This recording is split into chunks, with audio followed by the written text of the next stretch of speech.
네, 안녕하십니까. 마컬럼니스트 박상현입니다. 오늘은 여러분들이 평생을 매일같이 먹었던 음식에 관해서 얘기 드릴까 합니다. 바로 쌀입니다.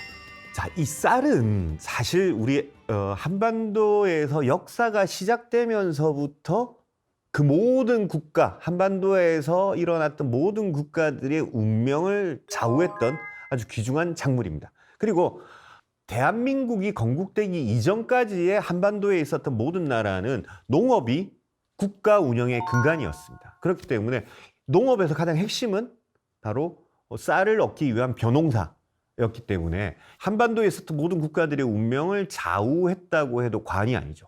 또한 쌀은 우리가 평생을 매일같이 먹는 음식이기 때문에 매우 잘 알 것이다 라고 생각을 하는데 사실은 쌀에 대해서 우리가 모르는 점이 의외로 많습니다. 그래서 오늘은 짧지만 아주 강렬하게 쌀에 대한 여러 가지 정보들을 제가 전해드릴까 하는데, 이 사진을 보신 분들이 많으실 거예요. 구한말에, 그러니까 1800년대에 선비가 식사하는 사진인데 많은 분들이 이 사진을 보고 놀라셨어요. 뭐 때문에 놀라셨나?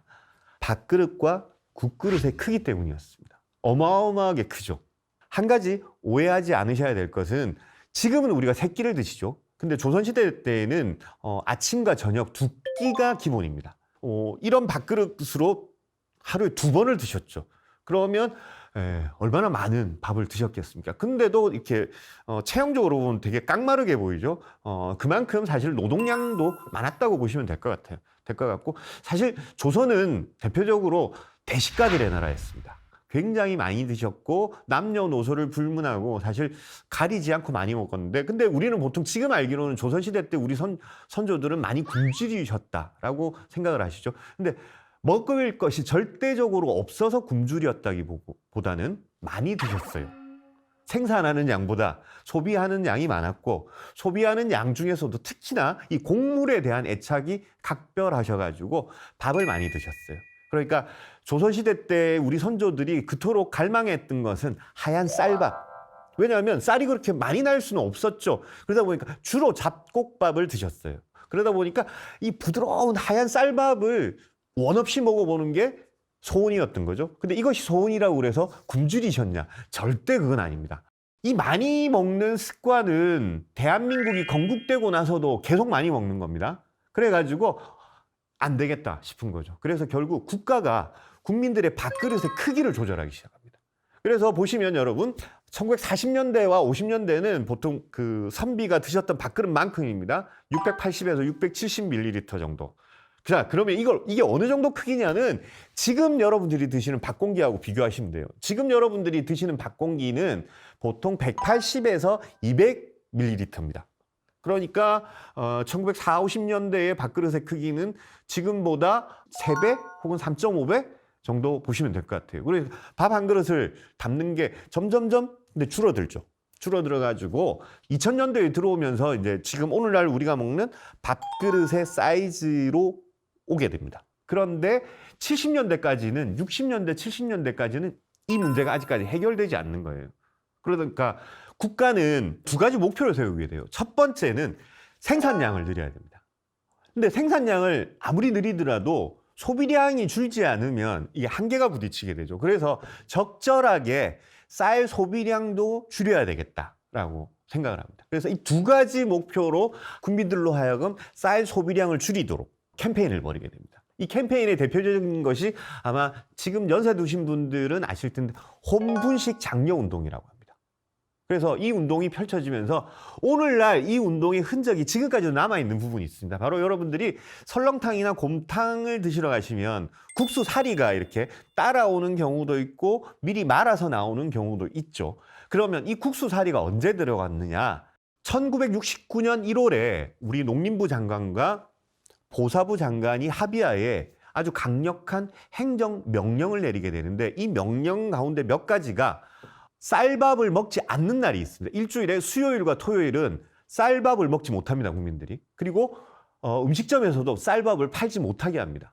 분식류만 팔 수 있도록 하고, 그 다음에 또 한 가지는 뭐냐면 점심시간이나 저녁시간에 이런 국밥류를 판매하는 곳에서는 25% 정도의 국수로 만든 면을 말도록 국가가 강제합니다. 이때부터 설렁탕이나 곰탕에 국수를 말아먹는 사리 문화가 생긴 것이죠. 그래서 1969년에 발효된 이 행정명령이 50년이 훌쩍 지난 지금도 사실 우리 설렁탕이나 곰탕에는 그 흔적이 남아 있습니다. 이렇게 줄이면서 이제 조금씩 쌀 소비량이 줄어들기도 시작했는데, 하지만 국가의 입장에서 느려야죠. 생산량을 늘리는 게 지상과제였습니다. 그러면서 이제 우리나라가 정말 획기적인 쌀을 하나 개발하게 되는데, 그게 바로 통일벼입니다. 오죽했으면 이렇게 민족의 영혼인 통일이라는 말을 붙일 정도로 이렇게 했는데, 사실 이 통일벼가 만들어진 것은 1971년입니다. 이때 우리나라는 벼를 육종할 수 있는 기술이 그렇게 뛰어나지 않았기 때문에 놀랍게도 필리핀에 있는 국제 미작 연구소에 가가지고 우리 농촌진흥청 직원들이 전부 그쪽에 가가지고 이걸 이제 개발을 하게 됩니다. 자포니카라는 품종과, 그리고 우리가 흔히들 월남미라고 하는 동남아시아에서 먹는 인디카라는 품종 두 개를 이렇게 교잡을 시킵니다. 인디카가 가지고 있는 강인한 생명력과 수확량, 그리고 자포니카가 가지고 있는 찰기와 맛 두 가지를 합쳤는데, 이걸 합쳐보니까 무려 생산량이 이전의 벽시에 비해서 40%나 늘게 됩니다. 그러니까 똑같은 벼를 똑같은 면적에 심었더니 이전보다 무려 40%나 생산량이 늘어나니까 가히 기적에 가까웠고, 그래서 이 벼를 기적의 벽시라고 불렀습니다. 기적의 벽시라고 불렀고, 이 통일벼가 보급되면서 사실 우리나라는 절대적인 배고픔에서 벗어나게 됩니다. 그래서 나라에서 이것이 얼마나 기념할 만한 일이었는지, 1971년에 통일벼가 개발되고 난 다음에 우리가 여러분 지금 쓰시는 50원짜리 동전이 처음 나온 것이 1972년입니다. 그래서 무엇을 이 동전에 새기는 것이 가장 좋을까? 바로 국민들을 굶주림에서 해결해준 통일벼를 새기자. 그래서 50원짜리 동전에 새겨져 있는 이 벼는 바로 통일벼가 그려져 있는 겁니다. 1970년대가 들어오면서 우리나라는 쌀의 절대 부족에서 벗어나게 됩니다.